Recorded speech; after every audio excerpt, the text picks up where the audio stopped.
জয় বাংলাকে জাতীয় স্লোগান ঘোষণা করে হাইকোর্টের দেয়া রায় স্থগিত করেছে আপিল বিভাগ। হাইকোর্টের রায়ের বিরুদ্ধে রাষ্ট্রপক্ষের করা লিভ টু আপিল মঞ্জুর করে আজ এই আদেশ দেন প্রধান বিচারপতি সৈয়দ রেফাত আহমেদের নেতৃত্বাধীন 4 সদস্যের আপিল বেঞ্চ। 2 ডিসেম্বর জয় বাংলাকে জাতীয় স্লোগান ঘোষণা স্থগিত চেয়ে আবেদন করেছিল রাষ্ট্রপক্ষ। 2020 সালের 10 মার্চ জয় বাংলাকে জাতীয় স্লোগান ঘোষণা করে রায় দেয় হাইকোর্ট। রায়ে জাতীয় দিবস, সরকারি অনুষ্ঠান ও শিক্ষা প্রতিষ্ঠানে স্লোগানটি উচ্চারণের পদক্ষেপ নিতে বলা হয়েছিল।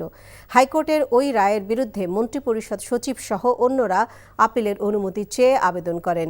শুনানি নিয়ে বিলম্ব মার্জনা করে লিভ টু আপিল মঞ্জুর করে আদেশ দেন আপিল বিভাগ।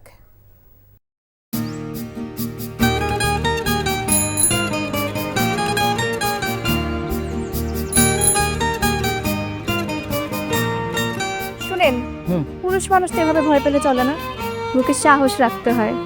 যা বলবেন সোজা সাপটা বলবেন।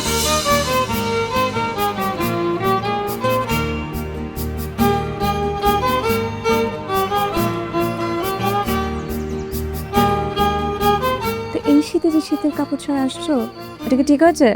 তোমাকে দেখার পর থেকে আমার জীবন থেকে শীত, গ্রীষ্ম, বর্ষা সব চলে গেছে, শুধুমাত্র তুমি আছো।